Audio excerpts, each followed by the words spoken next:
Everything you've built is about to disappear. Your business, your savings, your reputation, your relationships.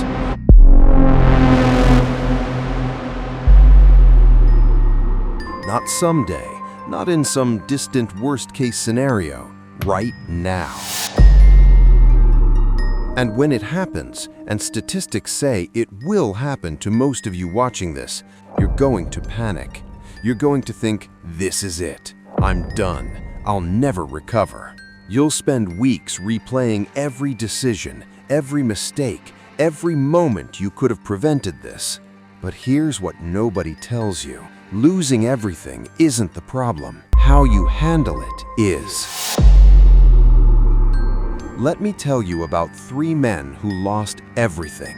Not metaphorically, not had a bad quarter. Literally everything.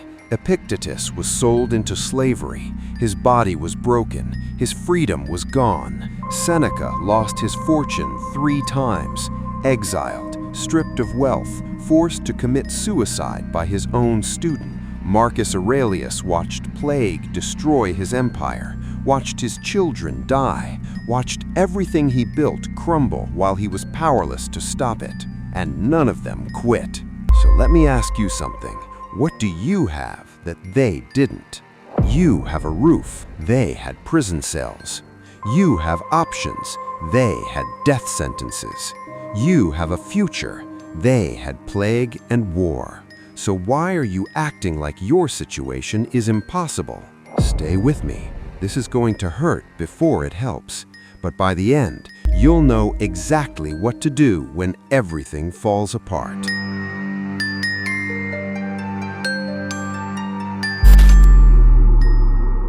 Here's the uncomfortable truth. You think your situation is unique. You think nobody understands what I'm going through.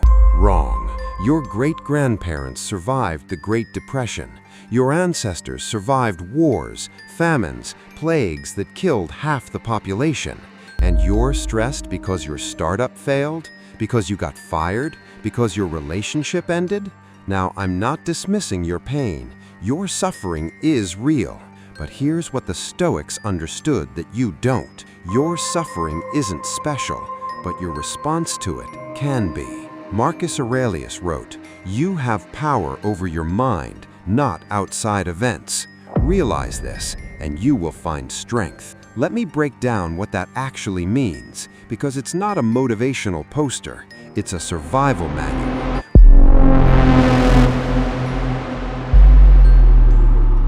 When Epictetus was enslaved, here's what he realized.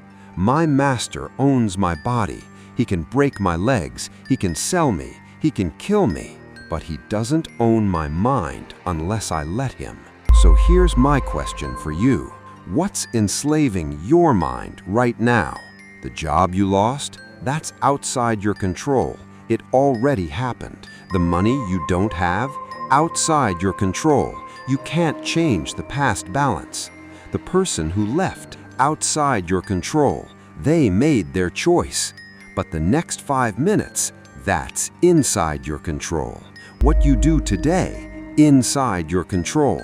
How you respond to this moment, completely inside your control. The Stoics didn't have some magical advantage. They just understood one thing. You can lose everything external and still keep everything internal. And that's the only thing that matters. Okay, enough philosophy. Let's talk execution. Here's exactly what Stoics did when they lost everything. Step by step, you can do this today. Step 1, the inventory. Separate what you lost from what you are. When Seneca was exiled to Corsica, he did something brilliant. He made a list. Column 1, things I lost. My position in Rome, my wealth, my influence, my comfort, my freedom to travel. Column 2, things I still have. My mind, my character, my ability to reason, my ability to write, my ability to choose my response. Do that right now. Pause this video if you need to. What did you actually lose? Write it down. Money? That's not you. That's a tool you had. Job, that's not you. That's a role you played. Relationship, that's not you. That's a connection you had. Strip away everything external, and what's left? You, the observer, the chooser, the one who decides what comes next. That's what Seneca realized. That's what you need to realize. Step 2, the reset. Accept that the old life is dead. This is the part most people can't do, and it's why they stay stuck for years. You need to kill your old identity. Not metaphorically, literally grieve it like a death. I'm going to tell you something I don't share often.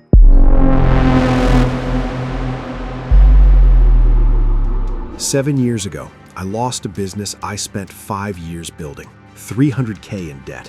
Had to sell my house. Moved into a friend's basement at 34 years old. For 6 months, I tried to get back to where I was. Tried to rebuild the same business, same approach, same identity. It was like trying to resurrect a corpse. Then I read this from Marcus Aurelius. Loss is nothing else but change, and change is nature's delight. The old version of you, dead. Good, let it die. Because you're not going back to who you were. You're going forward to who you're becoming. Here's what you do. First, stop saying when I get back to.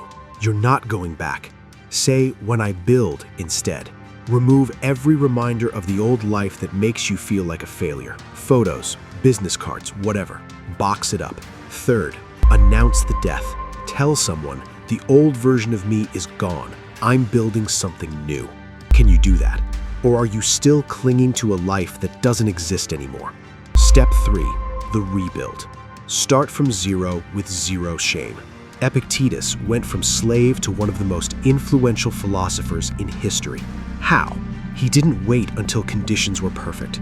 He started teaching philosophy while he was still a slave. Think about that. He had nothing. No freedom, no money, no status, no platform. And he started anyway. So what's your excuse? You have the internet, you have skills, you have time, you have freedom. What's stopping you? Let it sink in. Here's the Stoic rebuild framework. Phase 1, survival mode, months 1 to 3. Do anything to generate income. Pride is a luxury you can't afford right now. Uber, freelance, retail, doesn't matter. Seneca worked in exile. You can work in your exile too. Phase 2, skill building, months 3 to 6. Every free hour goes into one skill that compounds. Not 5 skills, 1. Epictetus chose philosophy. What's yours? Phase 3, leverage. Months 6 to 12. Now you deploy what you built. Apply for better roles, start the business, launch the product. You're not the same person who lost everything.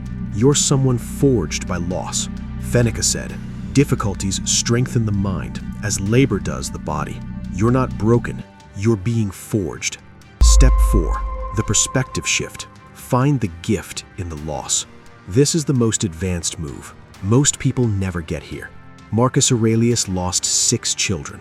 6, including his twin sons, while he was fighting wars on the frontier. He wrote, "Everything happens for a reason and for our benefit." Now, before you close this video and call me insensitive, he's not saying be happy about tragedy. He's not saying loss is good. He's saying every event, no matter how painful, contains a lesson that makes you stronger if you look for it. Losing that business was the worst year of my life, but it taught me I could survive with way less than I thought. Most of what I worried about didn't matter. I built my identity on achievements instead of character. I needed to fail to become someone worth succeeding. What is your loss teaching you? Not why did this happen to me? That's victim mindset. What can I become because this happened? That's the question that changes everything. Let me be honest about what happens next. Most people watching this won't do any of it.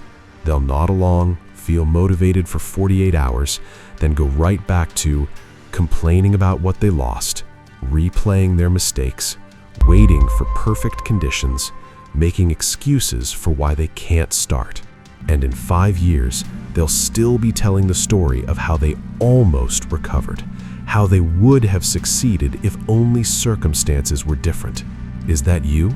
Or are you going to be the person who took the hit and came back stronger? Because here's what the Stoics knew. This will be hard.